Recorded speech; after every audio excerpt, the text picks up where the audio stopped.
Bonjour, bienvenue sur cette émission proposée par Cushman & Wakefield France. On va parler bien évidemment immobilier. On va revenir sur l'année 2020, regarder un petit peu les mutations qu'on a connues dans cette année un peu folle, et puis essayer de se projeter 2021 si tant est qu'on voit quelque chose, et peut-être un petit peu plus loin. Pour m'accompagner aujourd'hui, nous avons les trois directeurs de pôle de Cushman & Wakefield France, avec Christian Dubois, directeur du pôle commerce, Ludovic Delesse, directeur du pôle agence, et Niels Vink, directeur du pôle investissement. Mais je vais tout de suite laisser la parole à la présidente France, la nouvelle présidente France, Barbara Corignoguin. Vous arrivez à la présidence de Cushman & Wakefield France dans un contexte doublement inédit. D'abord, vous avez un regard neuf sur le conseil immobilier, vous qui avez été à la tête d'une structure de promotion et d'investissement immobilier notamment. Et puis ensuite, vous arrivez dans un contexte d'une violence incroyable sur la crise que nous traversons. Quel regard vous portez d'abord sur l'environnement économique dans lequel évolue l'industrie immobilière? Et puis on reparlera à la fin de cette session sur votre feuille de route et vos ambitions pour Cushman. Mais d'abord un petit peu le regard macro. Alors peut-être d'abord un regard sur le conseil immobilier, parce que comme vous l'avez justement dit, je ne viens pas du métier du conseiller en immobilier. Je suis arrivée dans un contexte en effet inédit, puisque j'ai pris mes fonctions mi-octobre, juste avant le deuxième confinement. Moi qui viens d'univers dit plus sophistiqué et qui était cliente des sociétés de conseil, je peux vous dire que c'est encore mieux vu de l'intérieur. C'est bien, ça c'est et que les métiers de conseil en immobilier, c'est tout sauf des vendeurs de savonnettes. Très bien. Chez Cushman, on a la chance d'allier des expertises globales et des expertises locales sur toutes les classes d'actifs, sur tout le cycle de vie d'un actif immobilier et sur toutes les géographies. Ça, pour moi, ça a été effectivement la première des découvertes. La deuxième, c'est que nos expertises nous placent vraiment au cœur du marché, ou plus exactement des marchés, et nous permettent d'accompagner très en amont tous nos clients, qu'ils soient utilisateurs, investisseurs et exploitants, dans leur réflexion sur leur stratégie immobilière. Et c'est vraiment passionnant. Alors, quoi dire de plus? Je suis comblée par la richesse de nos expertises, des talents qu'il y a évidemment dans nos équipes, et je pense que ça va nous permettre d'aller encore plus loin. Alors, sur le contexte peut-être économique, deuxième question que vous m'avez posée. Là, c'est moins positif quand même. Comment? C'est moins positif, là. Oui, en effet, la situation que nous avons vécue est totalement inédite, extrêmement perturbante pour nos clients, nos métiers, tous les secteurs d'activité. Mais plus généralement, je voudrais partager avec vous plusieurs réflexions. La première, c'est que l'instabilité économique, sanitaire, politique que nous avons connue cette dernière année 2020 est sans doute pas conjoncturelle. Nous pensons, nous, chez Cushman, qu'il va falloir vivre avec ce contexte d'instabilité dans le futur, et qu'aujourd'hui, construire des business plans sur des durées extrêmement longues, élaborer des stratégies sur 10 ans, c'est de moins en moins facile, et que nous, nos clients, nos partenaires, nous allons devoir effectivement nous adapter, et nous allons devoir revisiter en permanence, finalement, nos stratégies, nos business plans. Ça, c'est la première des réflexions que je souhaitais partager avec vous. Ensuite, beaucoup d'entreprises, pendant cette période de crise sanitaire, ont été très, très chahutées, finalement, sur leur business model, sur leur cœur de métier, sur leur chaîne de production. Et dans ce contexte, en fait, je pense qu'on se rend compte combien l'immobilier tertiaire est stratégique, finalement, dans l'activité d'une entreprise, parce que il recèle finalement un potentiel de création de valeur pour toutes les entreprises, potentiel de création de valeur dans l'optimisation de leur performance opérationnelle, l'optimisation de leur performance financière, leur capacité à attirer des talents, etc., etc.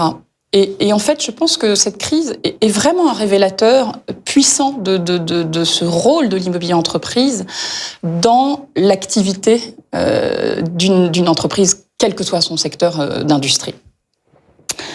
Le troisième point et la troisième réflexion qu'on voulait partager avec vous, c'est que les transformations des modes de travail, des modes de consommation n'ont fait que s'accélérer en 2020, et c'est pas terminé. Nous pensons chez Cushman qu'il n'y aura pas de retour en arrière. à la fois sur la part du e-commerce, mais aussi sur l'empreinte future du télétravail. Cette crise sanitaire a montré que finalement, à la fois les infrastructures existantes en France permettaient effectivement aux collaborateurs de télétravailler. Elle a permis aussi à des entreprises ou à des secteurs d'activité qui étaient sans doute extrêmement réticents à adopter du télétravail, de se rendre compte que finalement le télétravail, c'était possible, que la productivité, en tous les cas sur une courte période, n'était pas nécessairement affectée, même si on sait très bien que rien n'est meilleur que se retrouver au bureau, parce que, évidemment, ça crée du lien avec l'entreprise, ça crée du lien avec ses équipes, ça crée du lien avec ses collègues, ça favorise l'innovation. Bref, voilà, rien ne remplace le bureau, mais néanmoins, le télétravail restera dans l'écosystème de l'ensemble des collaborateurs. Et le dernier point que je voulais partager avec vous, c'est que cette crise sanitaire, elle est aussi le révélateur des enjeux de développement durable auxquels nous sommes confrontés.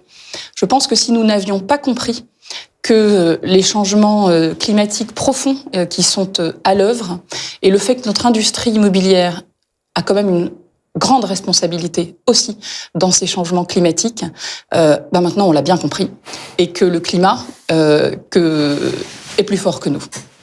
Et donc l'industrie immobilière doit prendre le tournant d'un Green Deal. Très clair. Merci beaucoup pour ce regard lucide. Je vous propose d'abord de faire un premier bilan de 2021 et de regarder un petit peu les leçons et la première lecture que vous en faites.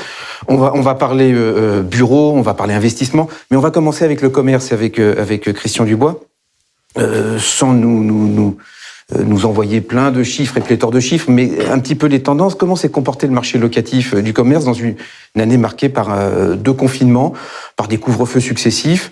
C'est quand même un petit peu compliqué et j'aurais bien aimé voir comment aussi les enseignes, elles, ont été impactées et ont revu ou pas leur stratégie d'implantation. Christian. Bien sûr que ça a été une année compliquée 2020. C'est une année dans laquelle le marché locatif a tourné bien évidemment au ralenti. Le moindre transaction. Beaucoup plus de temps passé sur les renégociations, sur des discussions entre les bailleurs et les locataires, sur des possibles mesures d'accompagnement, des aménagements de loyer, et ceci naturellement afin de faire face à une situation inédite dans laquelle le chiffre d'affaires cumulé du commerce en France va se terminer aux alentours de moins 25% sur l'année. Donc sur ce niveau de chiffre d'affaires, dans un immobilier de commerce qui est un immobilier de ratio, dans lequel les loyers ne peuvent pas dépasser une certaine limite, sur le chiffre d'affaires, sauf à mettre en péril les comptes de résultats des entreprises, bien évidemment, ces renégociations ont occupé l'espace d'habitude consacré à l'expansion, l'espace d'habitude consacré à de nouvelles transactions. Pour autant, on a connu une forme d'accélération. Les enseignes, de leur côté, en ont profité pour regarder avec attention leur patrimoine et procéder à des arbitrages sélectifs sur les points de vente qui étaient de toute façon les moins rentables. Donc nous avons connu une période dans laquelle nous allons avoir une offre et un stock disponible sur lequel nous reviendrons, qui a particulièrement augmenté avec les mètres carrés disponibles mis sur le marché par les enseignes. Et en même temps, un marché qui, du côté des propriétaires, a été un record en termes de livraison de nouvelles surfaces, un record à la baisse, puisque seuls 328 000 m² de commerce ont été livrés l'année dernière, 160 000 m² de retail park et 168 000 m² de centres commerciaux, ce qui est un record à la baisse. Je reviens un petit peu sur le côté enseigne. Il y a des secteurs qui se sont montrés résilients. Je sais que le mot est à la mode. Je ne sais pas si on doit dire résistant ou résilient. Et à contrario, il y en a qui ont été beaucoup plus impactés par cette conjoncture. Oui, bien sûr. Le secteur textile est difficilement touché déjà depuis quelques années. Et cette tendance s'est accélérée au cours de 2020. Au même moment, naturellement, les commerces dits essentiels, qui sont, eux, restés ouverts pendant l'ensemble de l'année 2020, ont naturellement bien résisté. Et au-delà de cela, l'équipement de la maison, d'une part, le discount, d'autre part, ont été des secteurs relativement résilients. Côté bailleur, les impacts sur l'offre, sur le stock de mètres carrés, aujourd'hui on a quoi? On a un effet de ciseau avec peut-être des poches de suroffre. Alors, les poches de suroffre, il faut les regarder de deux façons. En fait, le marché de l'immobilier de commerce fonctionne soit au travers des mètres carrés mis sur le marché par les enseignes, au travers de cessions, de redressement judiciaire, de liquidation judiciaire ou d'arbitrage, ou sur le biais des mètres carrés qui sont délivrés, construits, restructurés, étendus. Sur ce dernier point, comme je l'indiquais, 328 000 mètres carrés, c'est moitié moins de ce que l'on fait d'habitude. D'habitude, la livraison de mètres carrés commerciaux dans les années passées était plutôt aux alentours des 750 000 mètres carrés. Comment on l'explique? On était empêché de faire les chantiers? Alors on l'explique par plusieurs raisons. D'abord, les retards pris sur le chantier, ouais. Naturellement, les décalages dans les livraisons, naturellement. Une forme de maturité de marché qui était déjà engagée pré-Covid, et donc le marché de l'immobilier commercial en France atteint son degré de maturité. Et donc maintenant, nous sommes rentrés dans un marché qui est un marché de la restructuration, puisque 43% des mètres carrés qui ont été livrés l'année dernière étaient des mètres carrés de restructuration ou d'extension versus de création. D'habitude, la part de la création était majoritaire. C'est maintenant la part de restructuration qui est majoritaire. La deuxième vague, c'est quoi? C'est des mètres carrés qui vont être rendus par des enseignes qui rendent les clés, qui ferment des points de vente? C'est ça qu'on craint? Oui, pas loin de 2 millions de mètres carrés. On a vu ça en 2020 ou pas? Oui, on a vu ça en 2020. On a vu naturellement des situations assez inédites. Généralement, une enseigne, quand elle est dans un bon emplacement commercial, elle essaye de céder son droit au bail. On a vu quand même une augmentation du nombre d'enseignes qui exerçaient leur droit à s'arrêter au moment de la résiliation triennale, ce qui est assez inédit, posant des questions naturellement sur le futur de la valorisation des pas de porte ou la valorisation du droit au bail dans les bilans. Très intéressant. On va revenir un peu sur les mutations que la crise a causées ou engendrées dans le commerce. On dit toujours qu'une crise accélère des tendances, donc on va bien voir ça dans le commerce. Je me tourne vers Ludovic pour parler un petit peu bureau. On finit une année 2020 avec une récession économique à moins 9%. Je ne pensais pas de pouvoir voir ça de mon vivant, mais voilà, je l'ai vécu. Je pensais avoir mangé mon pain noir en 2008, mais pas du tout. Non. Quels sont un petit peu les impacts de cette récession économique sur la demande placée de bureaux, si on se concentre sur l'Île-de-France, mais on peut peut-être regarder France entière, je ne sais pas. D'accord, on va se concentrer peut-être sur l'Île-de-France. Bonjour Gaël déjà. Bonjour. Merci de nous accueillir. Globalement, ce qu'on a vu en 2020, c'est une baisse de la demande placée chaque trimestre. Le trimestre le plus impacté, le deuxième trimestre, celui de la période du confinement le plus total. On va dire on a un record historiquement bas avec environ 200 000 m² de demande placée sur ce trimestre-là. Et au fur et à mesure au cours de l'année, on a vu un quatrième trimestre avec un léger rebond puisqu'on a atteint un take-up de 400 000 m², ce qui fait au global 1,3 million de m². Ça reste une chute très importante, moins 45% par rapport à l'an dernier. Des créneaux de surface qui ont été impactés, c'est quoi? Il a manqué quoi? Le moteur des grandes surfaces? Alors, je dirais que tous les secteurs et toutes les tranches de surface ont été impactés. Le secteur des petites surfaces, moins. Le 0 000 m², c'est à peu près moins 35% en termes de volume. Le 1000, 5000, 42% de recul. Par contre, effectivement, comme tu le disais, les plus de 5000 m², un recul très important, à moins 55% en termes de volume de demande placée. Ça, on l'explique comment? C'est l'impossibilité de signer? On procrastine quand on est un grand utilisateur? Je pense qu'il y a plusieurs phénomènes. Un, la durée des baux des grands utilisateurs est souvent d'une durée ferme plus longue, donc il y a moins de flexibilité. Je pense aussi que l'agilité des petites entreprises est plus forte. Autre conséquence pour les grands utilisateurs, c'est la réflexion. Qu'est-ce que je vais faire? Quel est l'impact du télétravail sur mes surfaces? Demain, comment je vais retourner au bureau? Beaucoup de réflexions qui ont fait qu'ils n'ont pas pu acter des décisions de manière formelle. Résultat, on a connu uniquement 21 transactions sur le marché en 2020, en transactions de plus de 5000 m². D'habitude, on est sur combien? Environ 70. Ah oui, quand même. La Oui, descente, quand même. elle est sévère. Si on regarde les conséquences sur l'offre immédiatement disponible, est-ce que le taux de vacances a explosé en 2020 en Île-de-France? Alors, forcément, moins de demandes. On a continué à produire des bureaux, même si effectivement la crise sanitaire a fait décaler les chantiers, 4 à 6 mois en manière générale. Aujourd'hui, on a une hausse de l'offre, environ 30% complémentaire. On atteint 3,6 millions de mètres carrés, avec un taux de vacances qui est à 6,7%. Là, l'offre est sous contrôle ou on est en danger? Non, on peut considérer que l'offre est quand même sous contrôle, puisque quand on regarde les différents taux de vacances actuels, Paris, on est autour de 4,5, première couronne 10%, Défense 10,1% au moment où on se parle. Par contre, effectivement, on a une arrivée massive d'offres, 1,3 million de mètres carrés qui arrivent en 2021 en livraison. Cette année, il y a eu peu de pré-commercialisation. En général, on a un taux de pré-commercialisation, si tu veux, autour de 70%. Là, il est uniquement de 30%. Autre phénomène important, les libérations. Sur ces 3,6 millions de mètres carrés, c'est 2,7 millions de mètres carrés de seconde main. Nos projections, selon la demande placée et la croissance qu'on espère tous en 2021, on devrait atteindre un taux de vacances autour des 7,6%, 7,7%. Ce qui reste un taux assez maîtrisé. Grosso modo, on dit que 8% est un taux de fluidité de marché, c'est-à-dire où le rapport de force, entre guillemets, entre les investisseurs et l'utilisateur est équilibré. Ce serait à peu près le taux de vacances sur 2021. Et si on fait un tout petit parallèle au niveau européen, sur Londres, par exemple, on a des taux de vacances qui approchent 10%.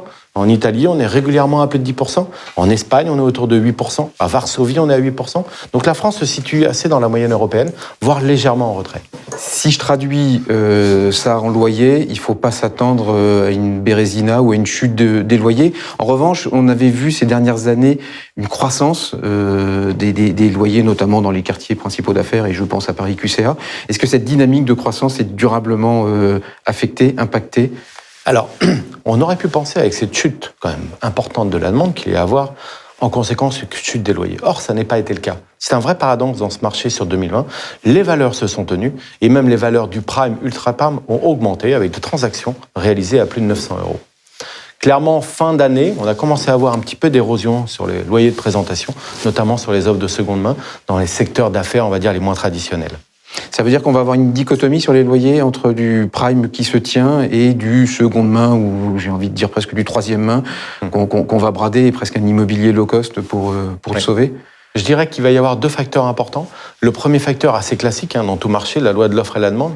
C'est-à-dire certains marchés vont être particulièrement offreurs face à une demande plutôt en retrait. Donc là, ils vont avoir un impact plus fort sur la valeur. Deuxième élément assez important, effectivement, c'est le pouvoir d'attractivité, la qualité de l'offre. On ne paye pas le même prix pour un seconde main par rapport à un loyer prime. Et puis quand même, l'élément aussi très fondamental, c'est les mesures d'accompagnement. On sait qui alimentent le loyer facial. Il y a des secteurs sur lesquels vous êtes déjà à des niveaux de mesures d'accompagnement au-dessus de 25%. On sait qu'on est arrivé à peu près à un plafond économique sur ces mesures d'accompagnement. Donc la suite, c'est la baisse du loyer facial. Par contre, sur d'autres secteurs, on est aux 12-15% de mesures d'accompagnement, comme à Paris. Là, on sait qu'on a encore une marge de progression. Donc c'est d'abord la marge de progression des mesures d'accompagnement qui vont être utilisées par les propriétaires et les utilisateurs avant d'aller chercher, on va dire, une baisse sur la valeur de locatif de présentation.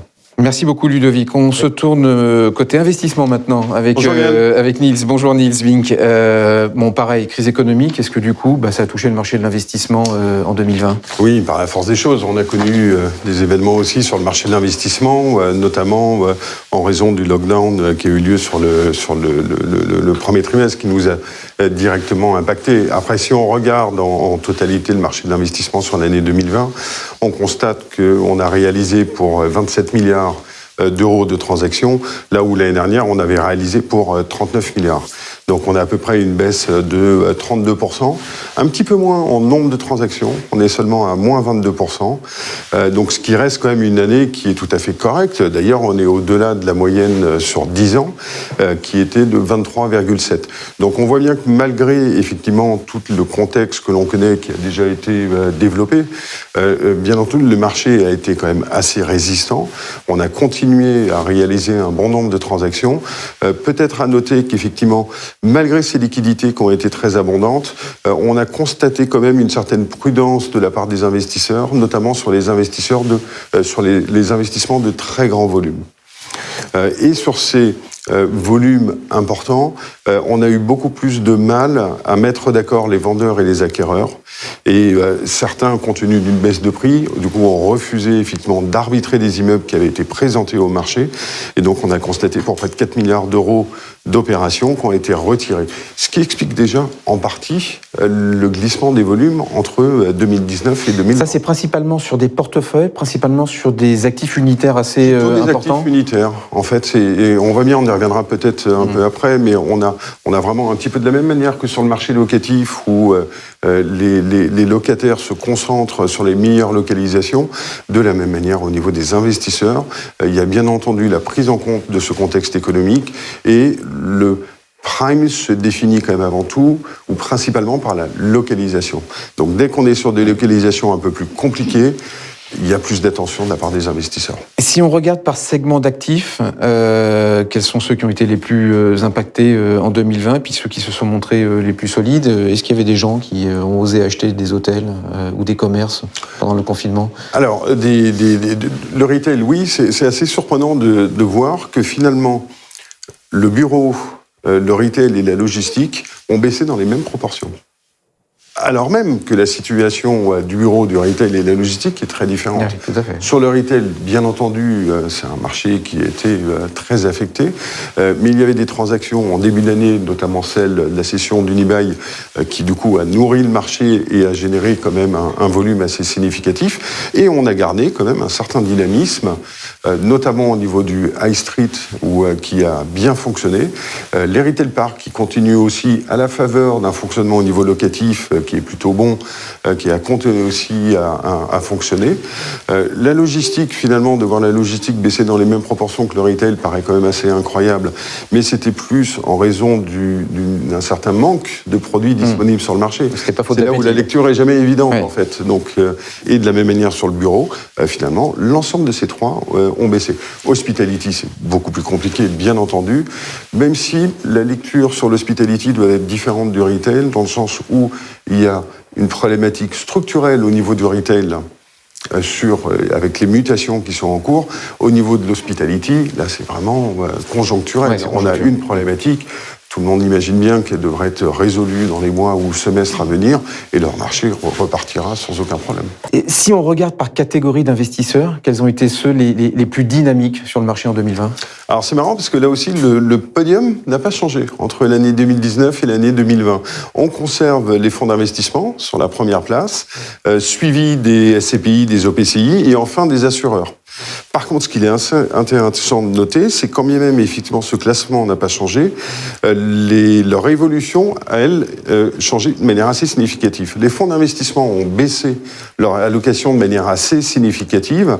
Ils sont passés à 9 milliards là où ils étaient à 19 l'année précédente. A contrario, on a une légère hausse pour les SCPI qui sont passés de 6,6 milliards à 7 milliards.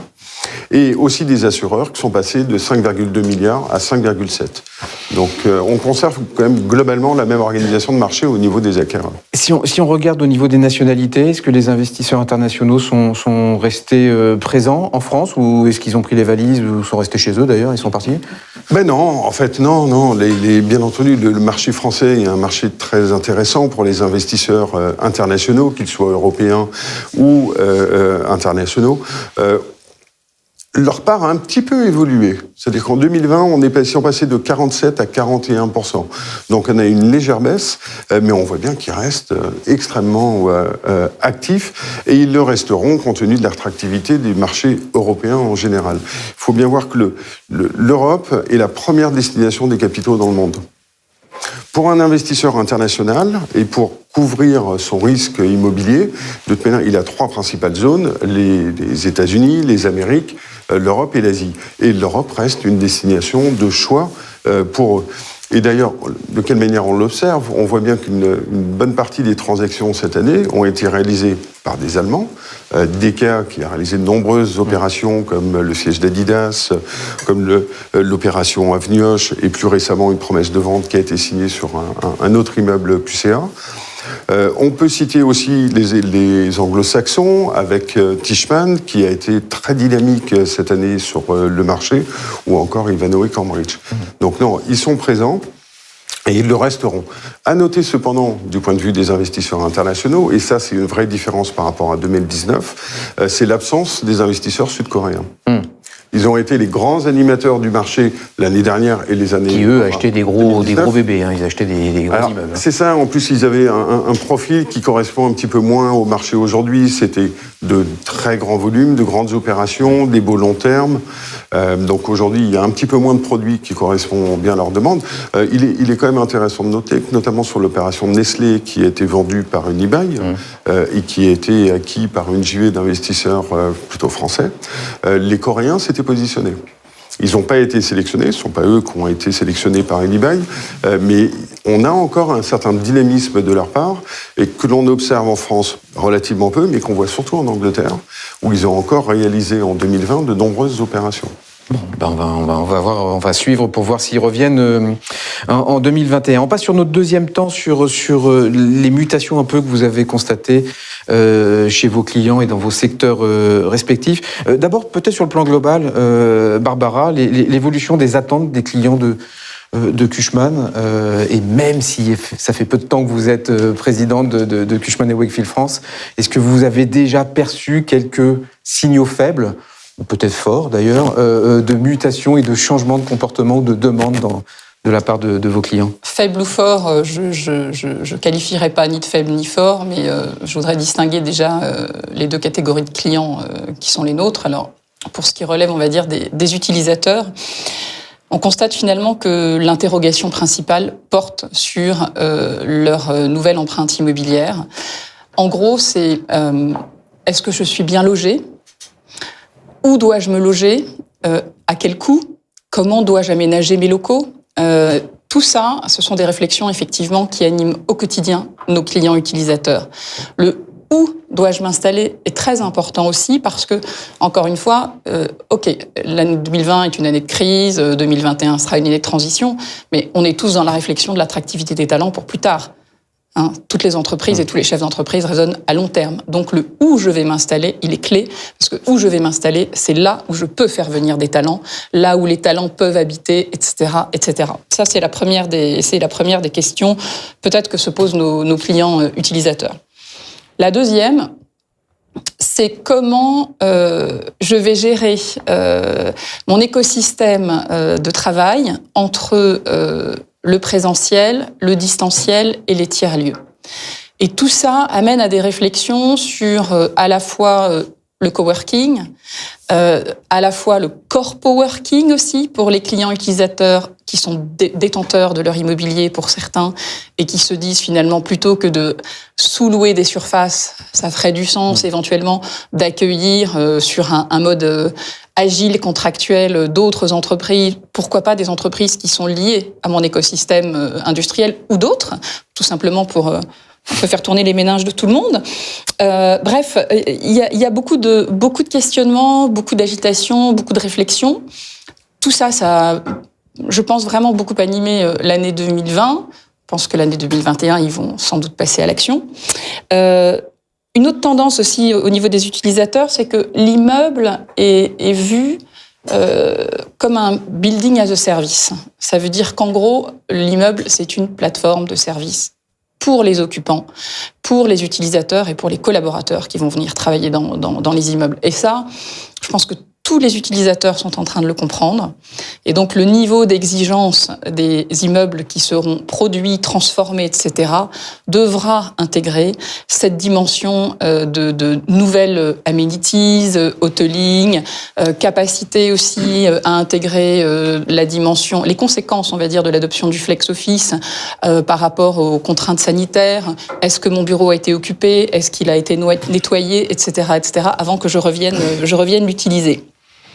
Enfin, côté utilisateur, je pense qu'il doit y avoir des réflexions sur des sujets de sell and leaseback, très probablement, parce que l'année 2020 et le début de l'année 2021, qui va encore être, en termes de croissance du PIB, compliqué, font que un nombre important, certainement, d'entreprises vont se trouver en difficulté. Or, quand on est propriétaire de ces actifs immobiliers, en particulier quand les actifs immobiliers sont au cœur de la stratégie de l'entreprise, parce que ils sont liés à la production de l'entreprise, ils sont liés à éventuellement sa R&D, etc. C'est peut-être une source de revenus pour réinjecter de l'argent éventuellement dans son cœur de métier. Côté investisseur, je pense que on a beaucoup discuté ensemble sur ce sujet-là, et en fait, la compréhension et l'intégration de ce qui s'est passé en 2020 a sans doute accentué la compréhension côté investisseur du fait que investir dans un actif immobilier qui est structurellement attaché à l'entreprise, à son exploitation, c'est une valeur sûre, entre guillemets, et que ce qui crée la valeur d'un actif, c'est son occupant. Alors ça, on le savait déjà, la qualité du covenant, etc., de la contrepartie, etc., etc. Mais je vais plus loin, en fait. On se rend compte que, et je pense que nos investisseurs et nos clients sont en train de s'en rendre compte, c'est que tous ceux qui avaient commencé à investir dans les actifs dits alternatifs, la logistique, la santé, etc., finalement, l'éducation, les écoles.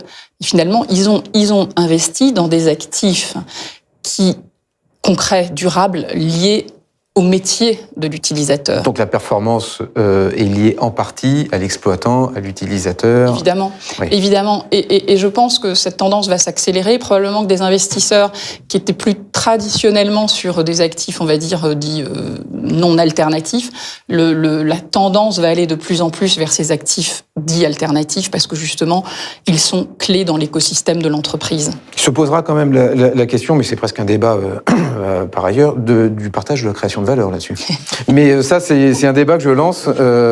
C'est pas maintenant qu'on va le résoudre. Et puis le dernier point côté investisseur, je pense que cette période aussi les amène sans doute à se poser la question de, dans mon patrimoine immobilier, quels sont les actifs qui vont correspondre aux besoins des utilisateurs dans le futur par rapport à ces nouvelles exigences de quand je viens au bureau, il faut que vraiment ça fasse du sens, il faut que j'y trouve tous les locaux de créativité, de connectivité, de collaboration, bref, tout le confort que je n'ai pas quand je travaille de chez moi ou quand je travaille d'un tiers-lieu et tout le plaisir que j'ai.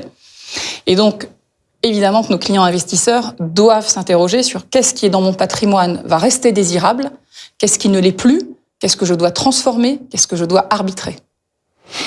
Très clair. Justement, comme on parle des investisseurs, on va parler investissement, Niels. Juste voir un petit peu ce que la crise a changé dans les comportements des investisseurs. D'abord sur l'approche du risque. On a toujours tendance à penser que quand on est en crise, il y a une espèce de flight to quality.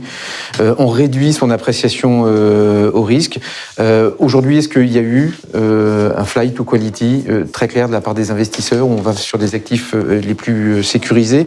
Et plus généralement, j'ouvre la question, quels sont aujourd'hui les critères qu'ils utilisent pour apprécier ce risque? Alors, ce qui est assez surprenant, surprenant une réalité, c'est qu'on conserve des disponibilités dans le marché pour toutes les classes de risque, tous les profils de risque.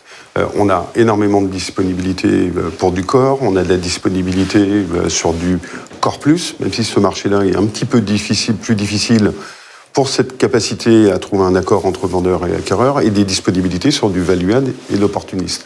Après, une fois qu'on zoome dans chaque catégorie, oui, il y a du flight to quality, puisque il y a une nouvelle hiérarchisation, finalement, un petit peu des taux, parce que, bien entendu, les investisseurs prennent en compte l'ensemble de ces problématiques autour de l'utilisateur, et que la meilleure manière pour eux de garantir leur investissement, c'est de s'assurer qu'effectivement l'immeuble qu'ils souhaitent acquérir correspondra à la demande pendant un certain temps. Mais après, lorsqu'on regarde finalement la manière dont le marché a été organisé l'année dernière, on se rend compte que les pourcentages entre les profils de risque, entre du corps, le corps plus, le value-add et le reste, n'ont pas changé. Le corps a représenté 50% des opérations qui ont été réalisées, comme c'était le cas par le passé, le corps plus à 20%, et le solde sur les opérations value-add, opportunistes, et au niveau des VFA. Donc en fait, c'est plus au sein de chaque catégorie où effectivement les critères d'acquisition des investisseurs sont un peu plus précis, et notamment en termes de la localisation. Un immeuble prime a une localisation prime, obligatoirement, et aussi par l'étude, bien entendu, des covenants des utilisateurs qui sont présents dans l'immeuble. Si on regarde tous les baromètres qui sont faits auprès des investisseurs, grosso modo, ils manifestent une défiance sur le retail, sur le commerce. Ils commencent à se poser des questions sur le bureau et ils plébiscitent tous la logistique et le résidentiel. Ils redécouvrent le résidentiel aussi. Très concrètement sur le terrain, aujourd'hui, est-ce que les investisseurs quittent le commerce et le bureau, qui est, je crois, la première classe d'actifs des institutionnels, au profit de la logistique et du résidentiel?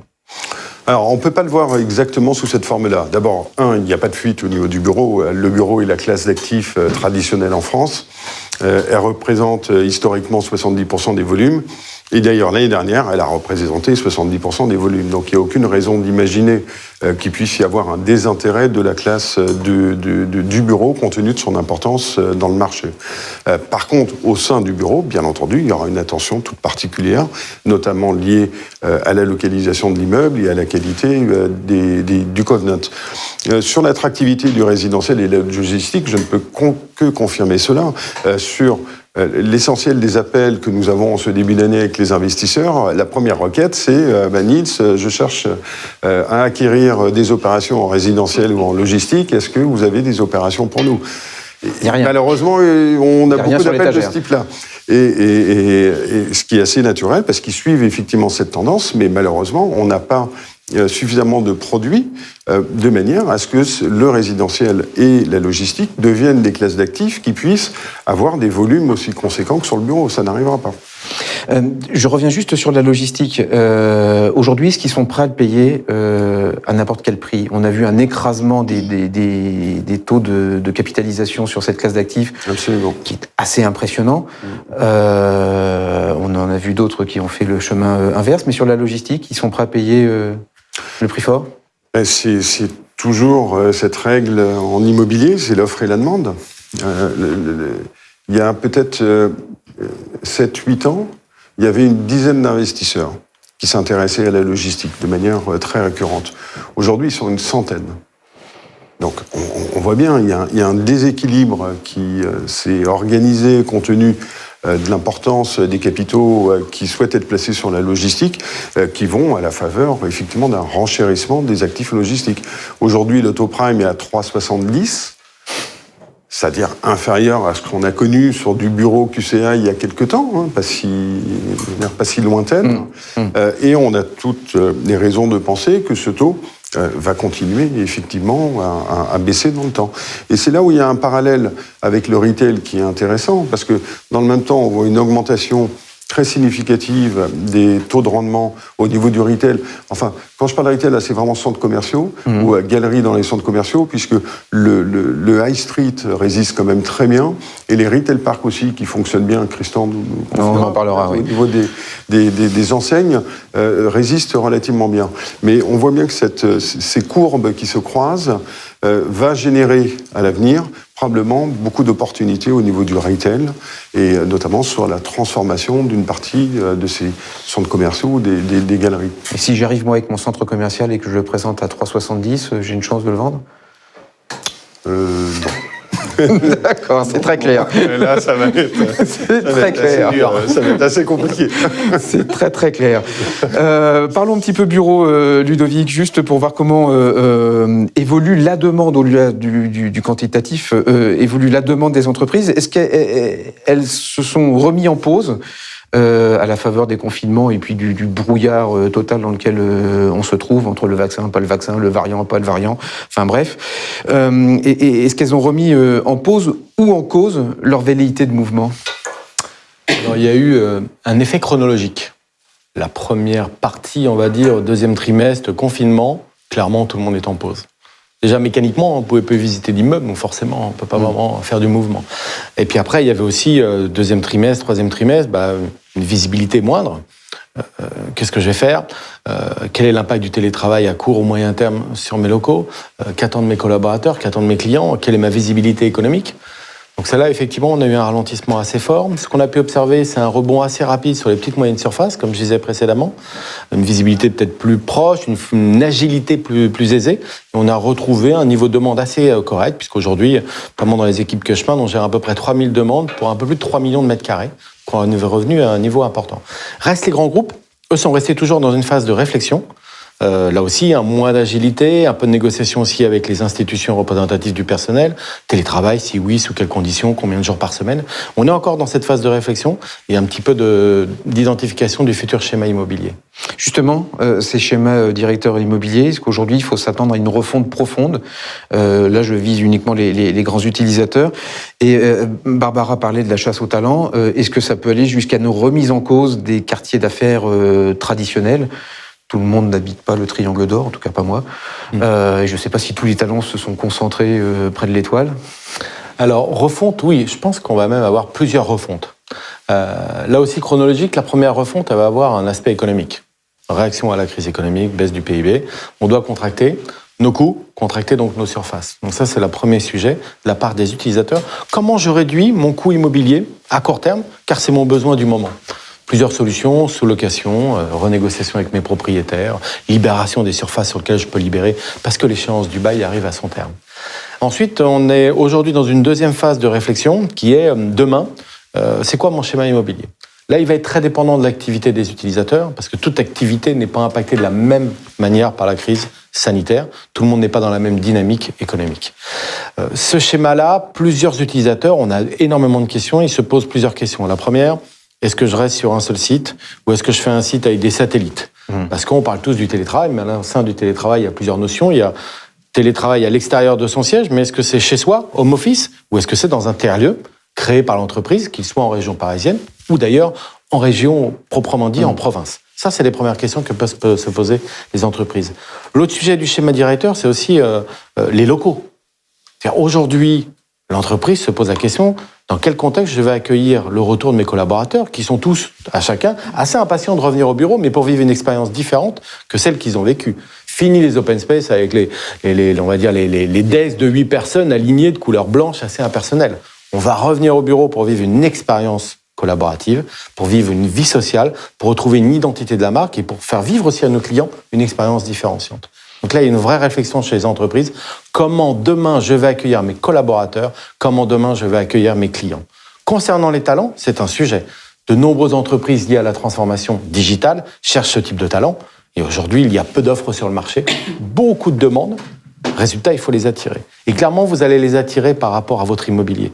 L'endroit où vous allez accueillir votre collaborateur, son adresse, son lieu, déjà l'immeuble en tant que tel, Barbara en parlait en termes de service, mais aussi l'endroit où il est. Parce que c'est un endroit où je suis content d'aller. Quand je sors de mon bureau, quelle vie j'ai autour, quelle est ma vie sociale, ma vie privée, s'exprime autour de mon immeuble. Et je pense que ça va plutôt renforcer l'attractivité des quartiers tertiaires. Et je serais beaucoup plus inquiet sur les quartiers, on va dire, qui s'étaient développés à la ferveur de volonté de réduction de loyer. Je serais beaucoup plus inquiet pour ces quartiers-là. Dernière question sur ces mutations. On a eu beaucoup de demandes de flexibilité, une envie de flexibilité de la part de tous. Est-ce que c'est au point pour les utilisateurs de vouloir remettre en cause le sacro-saint bail commercial, le 369, je ne parle même plus du 6 ou du 9 en ferme.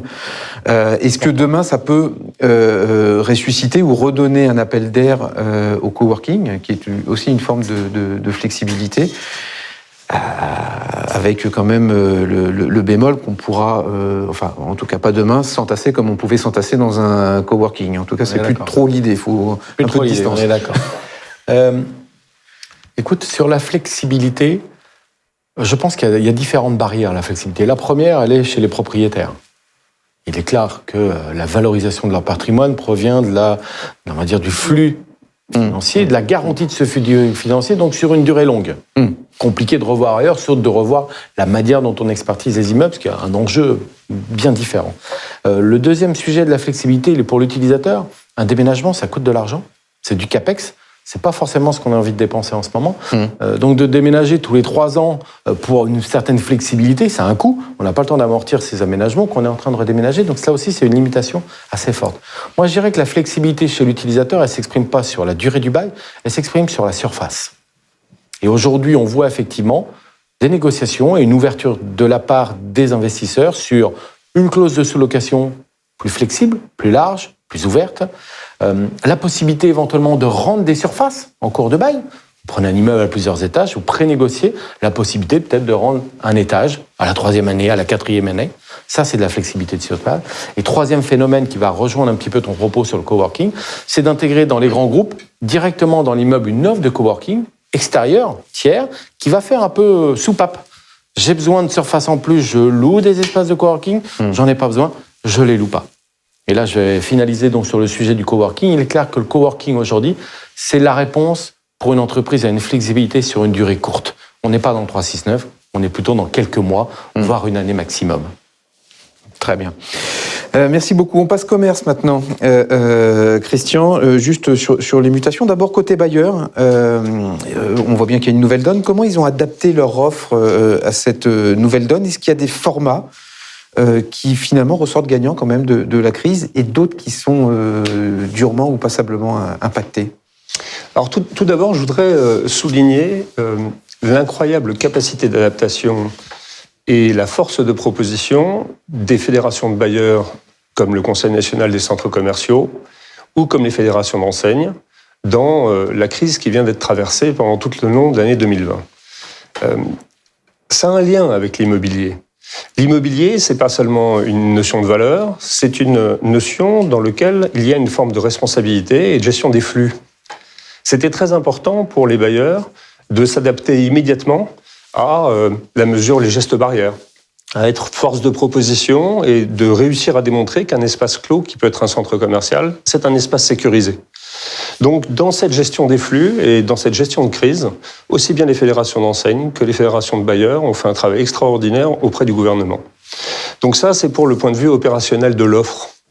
Après, évidemment, pour revenir sur des sujets qui sont plus financiers, au-delà de l'opérationnel, il y a trois mesures qui ressortent assez clairement. Le premier point et la première tendance, c'est une généralisation des mesures d'accompagnement.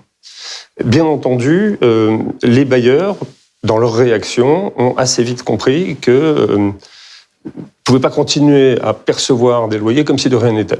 Donc, il y a eu des instances de dialogue, assez dans la douleur au début, c'est vrai, qui se sont effectuées entre enseignes et propriétaires, en fonction des situations un petit peu spécifiques. C'est pas forcément la même chose dans les centres-villes, pas forcément la même chose dans les centres commerciaux, c'est pas la même chose entre les foncières privées, les gestionnaires pour le compte de tiers. Donc beaucoup de comportements assez différents et un peu erratiques dans le cadre de la première période, en tout cas de confinement, un peu moins erratique quand le gouvernement a réussi finalement en deuxième période de confinement à rentrer dans la conversation et à faire des propositions. Donc, premier sujet, les mesures d'accompagnement. Et deuxième sujet. Juste sur les loyers, on est sorti de ce bras de fer ou de ces coups de gueule qu'on a eu au premier confinement, avec à la faveur du crédit d'impôt ou à la faveur des mesures... On est très vite sorti concernant le deuxième confinement. Oui. Le confinement du mois de novembre, avec, je dirais, le partage de la charge en tiers. Un tiers bailleur, un tiers enseigne, un tiers gouvernement. Quelque part, c'est assez souple.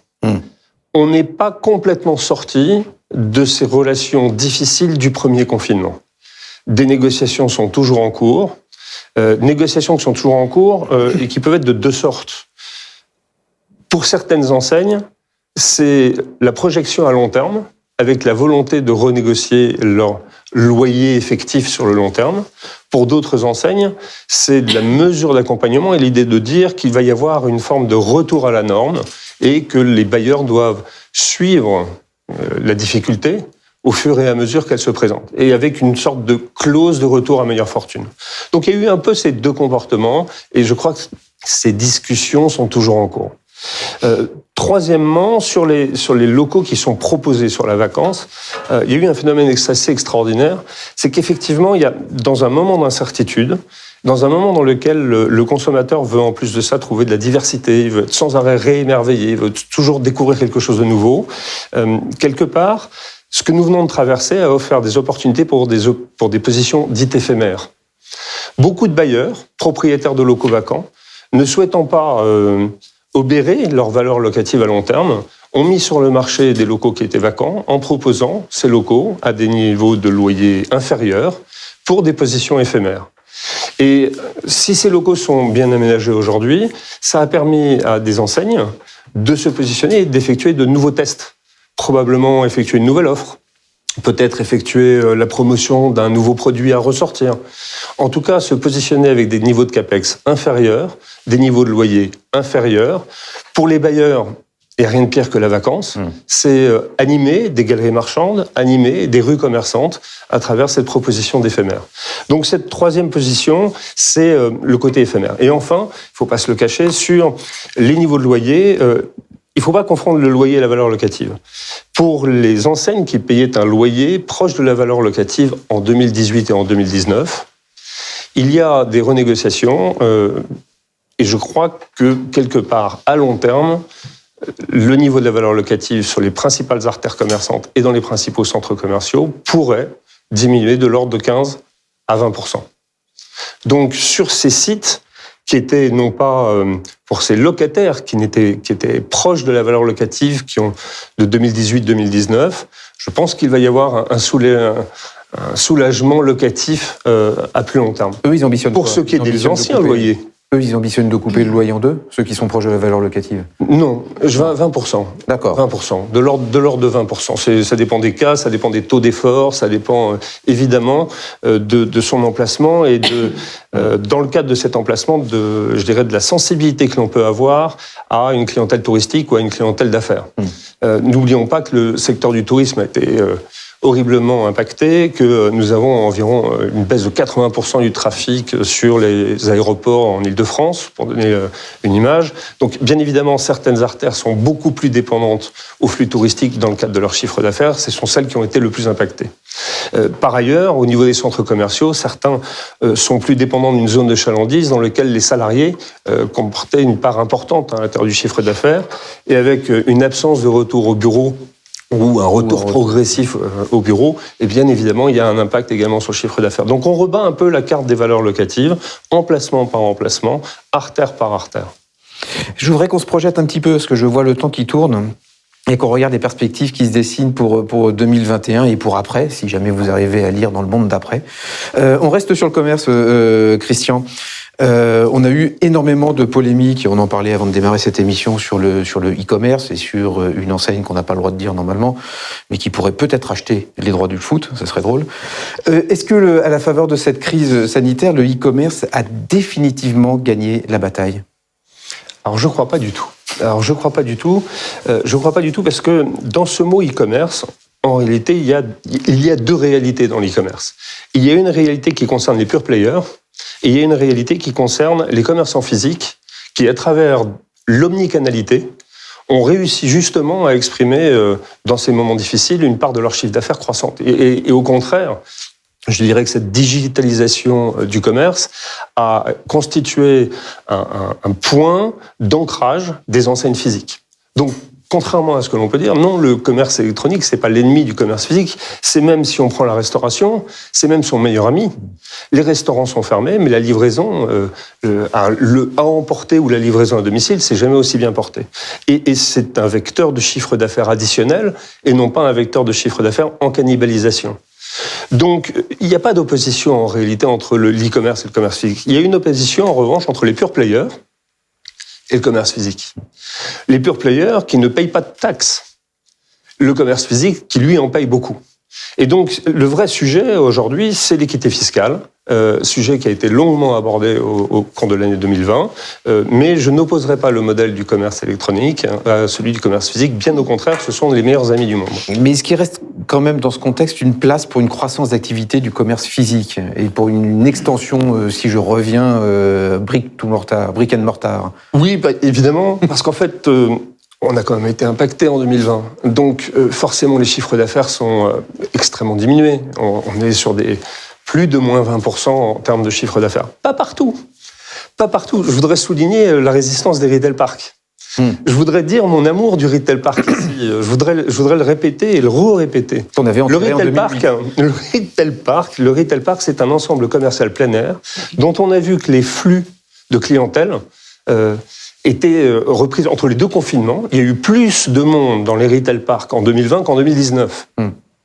Donc, c'est un schéma qui est plébiscité par les consommateurs. C'est un schéma dans lequel on a une qualité architecturale évidente. C'est un schéma dans lequel on a des loyers qui sont parfaitement abordables et des charges qui sont extrêmement maîtrisées. C'est un loyer dans lequel il y a suffisamment d'espace pour les consommateurs pour se sentir en sécurité. Donc je pense que c'est un format qui est extrêmement résistant à la crise.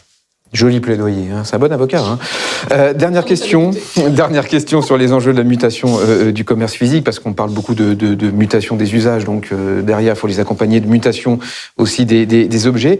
Deux questions. Est-ce qu'il y a un risque réel de friche commerciale ? Est-ce que des dead malls qu'on a pu voir aux États-Unis peuvent arriver ici en Europe et en France notamment ? Et est-ce que la mixité opérationnelle ou la mixité d'usage est la panacée et la réponse à toutes ces peurs, ces inquiétudes ? Non et oui. Non à la première. Quand on agite depuis quelques années en fait ces histoires de dead mall. D'abord, rappelons qu'en France, les locataires ont la propriété commerciale et que le rapport de partenariat entre bailleurs et locataires, même s'il est parfois difficile, il ne faut pas se cacher l'idée, il est avant tout gouverné par le taux d'effort. Donc, je crois énormément à cette idée que les loyers des commerçants seront forcément adaptés à leur capacité de pouvoir le payer. Sinon, évidemment, on sera dans le dead mall. C'est pas l'impression du tout que le marché français me donne. Ça, c'est le premier point. Les friches, dans un sens, on est un peu dans le temps long. On n'est plus dans le temps Covid. On est dans le temps administratif. La problématique de la friche, ça n'est pas la capacité des opérateurs à réinventer l'urbanisme commercial d'un endroit donné. La problématique de la friche, c'est de trouver le temps court pour pouvoir récupérer ce morcellement foncier, imaginer des solutions pluriusages de demain, obtenir les permis de construire et effectuer cette construction. Donc c'est plutôt un temps long. Je crois que ces friches sont en réalité de réels gisements d'opportunités foncières pour un urbanisme apaisé et multi-usage. Donc je crois oui, donc non et oui, oui. Je crois demain à cette mixité d'usage.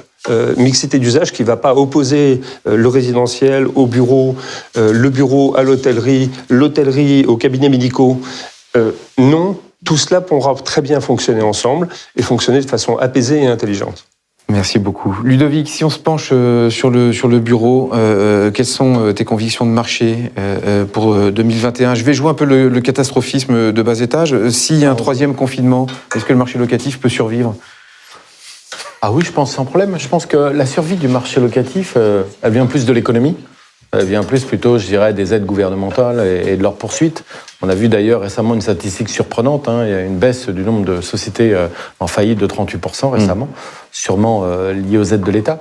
Puis je dirais autre chose, on l'a tous vécu. Premier confinement, on a trouvé ça pas désagréable. On s'est dit, tiens, c'est vachement sympa le télétravail. Deuxième confinement, on a commencé un peu plus à se plaindre. Donc dans un troisième confinement, je serais ravi. Je pense qu'en fait, le troisième confinement va relancer l'immobilier, parce que tout le monde va être pressé de venir au bureau. Ça, c'est une bonne accroche. Si je me projette dans le scénario de croissance, donc on a fait -9 en 2020, on nous annonce, en tout cas le gouvernement table sur un +6 en 2021, le FMI a un tout petit peu révisé à +5,5. Est-ce que ça peut être un moteur pour la demande placée de bureaux, ou est-ce que ça reste un tout petit peu décorrélé, il y a un effet retard Oui, ça reste un moteur, et je reviens aussi. Petite, moyenne surface. C'est ce qu'on prévoit, nous, au niveau statistique, une remontée assez forte de la demande placée sur ces tranches de surface. À l'inverse, je pense que pour les grands groupes, il y a un temps d'absorption de cette croissance, un temps de redéfinition, etc., sera un peu plus long. Nos perspectives sur 2021, c'est un take-up autour des 1,5-1,6 millions de mètres carrés.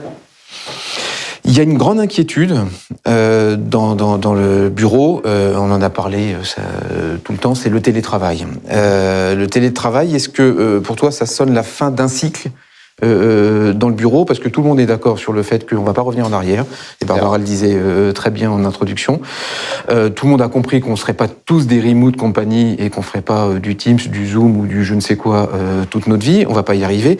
Mais est-ce que quand même, une fois qu'on installe ce télétravail dans les habitudes des entreprises, est-ce que ça annonce une période, entre guillemets, déflationniste pour l'immobilier de bureau ? Alors, je pense qu'effectivement, on va arriver à la fin d'un cycle. Déjà, on va avoir un cycle de production qui va ralentir. Bon, déjà, il va y avoir moins de chantiers, puisqu'il y a de l'offre qui arrive, moins de chantiers. Ce qui veut dire déjà qu'on peut s'interroger sur production de l'offre. Ça met à peu près 4 ans, un immeuble de bureau. On peut déjà s'interroger, absorption aujourd'hui du stock. Pour dans 4 ans, qu'est-ce qui se passera ? Donc souvent, on a un marché à retard. C'est-à-dire que le temps de reproduire, on arrive à une pénurie. Donc faire vraisemblablement, on peut déjà lire un cycle à 3 ans, qui sera celui du rebond et de la rareté de l'offre. Autre élément important, je pense déflationniste, sur les quartiers traditionnels, les premiers quartiers, les immeubles neufs, non. Car ils vont attirer les clients qui vont déménager. À l'inverse, je pense sur des secteurs plus difficiles, moins desservis par les transports en commun, avec une qualité d'offre moindre, le risque de déflation peut peut-être exister. Après, je dirais sur le sujet de l'impact du télétravail, on s'est dit que la montée du télétravail allait très vraisemblablement donner la mort des bureaux. Moi, je pense que paradoxalement, cette montée attise plutôt sa raison d'être. Et si vous voulez, j'ai une conviction, c'est que la crise économique, la désertion des bureaux va au contraire relancer l'immobilier tertiaire, car enfin, il va devoir se renouveler, répondre aux attentes de ses utilisateurs qui sont nous les travailleurs, et répondre aussi aux enjeux de développement durable et de politique RSE. Bon, il va avoir un boulot à faire sur l'obsolescence, mais ça va être le sujet des prochaines années. Réversibilité, etc. Changement de destination, nous sommes d'accord, Gaël. Niels, sur l'investissement, est-ce que 2021 pourrait marquer une inflexion des valeurs vénales, une baisse des prix, une remontée des taux de capitalisation, ou alors ceux qui attendaient ça peuvent toujours rêver? Exactement, et on a déjà connu ça par le passé. C'est un marché qui est extrêmement résilient. Et il le sera encore cette année, en 2021. Alors, néanmoins, une fois qu'on a dit ça, c'est le corps va rester sur des valeurs vénales extrêmement élevées. On pourrait même assister à une nouvelle compression des taux. Tout simplement, compte tenu du contexte économique dans lequel on se trouve, les politiques monétaires de la BCE, de la Fed, il y a eu des injections de capitaux extraordinaires dans le système financier. Il faut bien que ces capitaux se placent. Et l'immobilier permet toujours de faire un investissement sur une valeur qui est tangible. Donc, on conservera énormément de liquidités. Pour les meilleurs produits, les produits corps, on aura des valeurs vénales qui vont se maintenir et qui pourraient augmenter, parce qu'on aurait déjà pu voir ce phénomène-là cette année. Parce que le premier confinement, c'était au mois de mars, ça fait un petit peu de temps. On a bien vu qu'à partir du mois de juillet, les mois de septembre, sur le dernier trimestre, on a constaté encore des hausses des valeurs vénales. Donc je pense que ça devrait se poursuivre. Par contre, et vraiment, là, je rejoins tout ce qui a été dit, c'est qu'il y a énormément d'attention de la part des investisseurs sous le sous-jacent, que ce soit au niveau de la ligne de métier, retail, logistique, résidentiel, bureau, ou bien au niveau des secteurs. Est-ce que le secteur où j'investis est un secteur d'avenir ou pas ? Et par contre, lorsqu'effectivement les investisseurs ont le sentiment d'être sur un secteur qui est secondaire, ou bien on aura de l'illiquidité, ce qui est possible, ou on aura effectivement des chutes en termes de valeur vénale qui vont être... Ce qui veut dire qu'on va avoir des spreads de valeur et un retour de la hiérarchisation des prix. Exactement. C'est tout ce mouvement qu'on avait connu ces dernières années de compression des taux entre les différents secteurs. Et on va juste avoir la mécanique opposée, et ce qui, sincèrement, est tout à fait plutôt normal. On arrête d'acheter du value-add au prix du corps ? Alors, pas forcément. Pas forcément, parce que là aussi, ça va dépendre de la localisation du value-add. Je suis aussi parfaitement convaincu que ce qui va primer demain dans la recherche d'un utilisateur, c'est la localisation. C'est l'expérience utilisateur qui va pouvoir offrir à ses occupants. Et de ce point de vue-là, la localisation de notre immeuble est vraiment très significative. Et comme l'indiquait Ludovic tout à l'heure, on a plutôt observé dans le marché les hausses des valeurs faciales sur les meilleurs immeubles.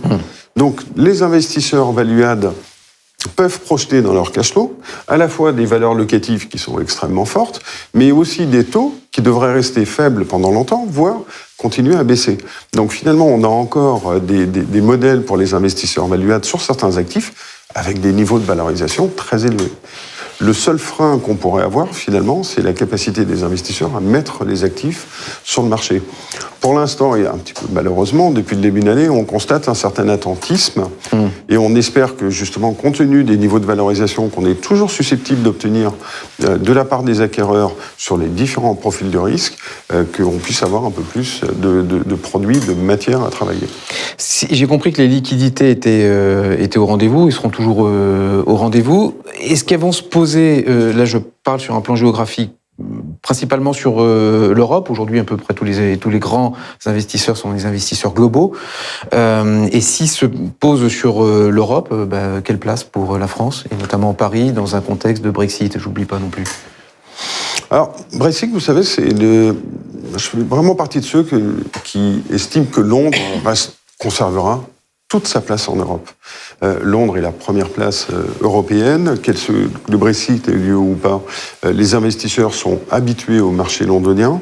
Le marché londonien a cette force sur laquelle on ne pourra jamais se battre, c'est qu'il parle anglais, qui est la langue de travail internationale. Et on le voit bien, ça a énormément d'effets, notamment pour les investisseurs asiatiques, qui ont pour habitude de mettre leurs enfants à l'école en Angleterre. Donc il y a aussi beaucoup de relations culturelles, au-delà des relations économiques, qui expliquent en fait cette place de choix du marché londonien. Donc Londres conservera sa place en Europe, et c'est aussi une chance pour l'Europe continentale, parce que c'est quand même un étendard, et qui permet ensuite d'ouvrir sur les marchés européens et continentaux, et Dans le contexte des marchés continentaux, bien entendu, Paris est une place très importante. On a d'ailleurs, pour l'instant, Paris et l'Île-de-France, on a réussi à obtenir la première place en Europe, et c'est une place qu'on risque très probablement de conserver dans les années à venir, parce que c'est ce qu'apprécient les investisseurs sur le marché de l'Île-de-France, c'est bien la concentration du marché. Le marché allemand est vraiment adoré des investisseurs aussi, parce qu'il y a beaucoup de croissance de loyers potentiels sur ce marché, mais il est très atomisé. Cette force de la centralisation du marché parisien et restera vraiment un atout formidable pour nos clients. Tout ça, ça pourrait se traduire en volume d'engagement. On pourrait retoucher des 30 milliards d'euros comme on avait connu, ou il faudra être un peu patient? C'est vraiment, ça va dépendre de l'attentisme des investisseurs. Structurellement, de toute façon, notre marché est limité par le manque d'offres. Ce marché, l'année dernière, qu'on avait connu à 39, aurait pu être supérieur si nous avions eu plus de produits à vendre. Donc ce sera probablement plutôt cela qui va contraindre le marché, et non pas les liquidités disponibles, qui, elles, sont extrêmement importantes. Dans ce contexte, nous, on estime avoir un marché 2021 qui soit dans l'épure de ce qu'on a connu en 2020. Très clair, merci beaucoup. On voit que tous les secteurs économiques, Barbara, sont en mouvement, en mutation. Qu'en est-il du secteur immobilier? Et puis quel est votre regard aussi sur les défis, les challenges qui attendent les conseils en immobilier et les professionnels? Gaël, vous avez dit tout à l'heure que les investisseurs étaient de plus en plus des acteurs globaux. C'est vrai pour les investisseurs, mais c'est vrai aussi pour les grands comptes corporate, nationaux ou internationaux. Ce sont des acteurs globaux. Et ils attendent d'entreprises de services comme les nôtres, de conseils en immobilier, qu'on soit capable de les accompagner de façon globale sur toutes leurs problématiques, toute leur géographie et toute leur classe d'actifs. Donc, en fait, pour nous, conseils en immobilier, le premier enjeu, c'est évidemment de couvrir toute cette palette de besoins, d'offres de services, toute classe d'actifs, toute géographie, tout métier confondu. Le deuxième aspect que l'on voit et que l'on distingue ces derniers temps dans les questions qui nous sont posées par nos clients, utilisateurs ou investisseurs, en particulier chez Cushman, c'est qu'on attend de nous, en fait, un conseil de plus en plus sophistiqué. C'est pour ça que je disais que nous n'étions pas des vendeurs de savonnettes, très éloignés finalement de la seule mise en relation entre un locataire et un bailleur, ou un vendeur et un acheteur. On nous sollicite sur des sujets de plus en plus complexes qui vont finalement nous amener à monter d'un cran finalement sur nos compétences, si ce n'est déjà fait. Et ce qui est intéressant de voir, c'est qu'en fait, nos clients nous demandent de les conseiller aussi sur des sujets transverses ou connexes à l'immobilier, comme la digitalisation, la RSE, la sûreté des immeubles et des hommes, les enjeux environnementaux. En fait, on a de plus en plus, c'est vrai, une offre de services qui s'élargit parce que l'immobilier finalement interroge beaucoup de points dans l'écosystème d'une entreprise. Voilà, première réflexion. Très clair. La deuxième ou la troisième d'ailleurs, parce que vous finissez vos 100 jours, vous achevez vos 100 jours. Exact. À la tête de Cushman & Wakefield France, qui en 100 jours, ça vous a permis de faire un petit peu la tournée de tous les services. Alors, on n'a pas tout à fait la stratégie, j'aimerais bien l'avoir tout de suite, mais je pense que c'est pas à moi qu'on va la donner en premier. Quelle va être un petit peu la feuille de route ou les grands axes sur lesquels vous voulez positionner Cushman & Wakefield France? Alors d'abord, au niveau global, Cushman & Wakefield, c'est une entreprise de croissance. Elle allie évidemment la puissance d'un groupe international et sa capacité finalement à leverager les bonnes pratiques à tous les niveaux finalement et sur toutes les géographies du groupe, à leverager notre capacité à attirer des clients, à attirer des investisseurs. Donc ça, c'est quand même une force incontestable de notre groupe. Et puis, c'est allié avec l'agilité moi je trouve en tous les cas, d'un conseil plus de niche.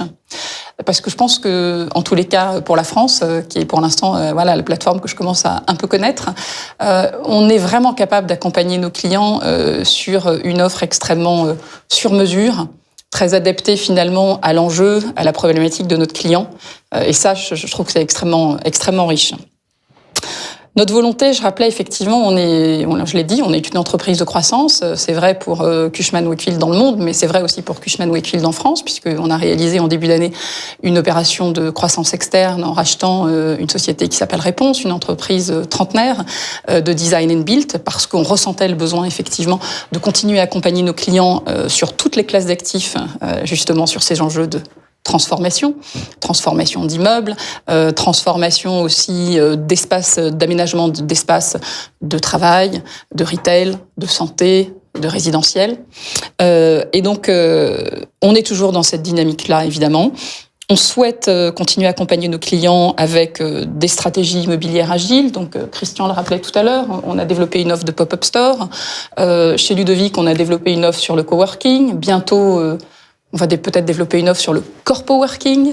Enfin bref, donc on reste une entreprise agile, voilà, qui s'adapte à la demande de ses clients, utilisateurs et investisseurs. Agilité, c'est peut-être le mot qu'on va retenir pour 2021. Il en faudra pour traverser cette période qui s'annonce encore brumeuse. Et puis en espérant qu'on va tous se faire vacciner, qu'on pourra tous retirer les masques et qu'on pourra aller boire un coup ou aller partager un petit coup de fourchette ensemble. En tout cas, je vous remercie beaucoup de s'être prêté à ce jeu et à cette vision des marchés. Et puis j'espère vous donner rendez-vous peut-être pour les 200 jours, non? Je ne sais pas, on verra. Avec plaisir. Merci beaucoup en tout cas. Merci à tous. Au revoir. Merci. Merci.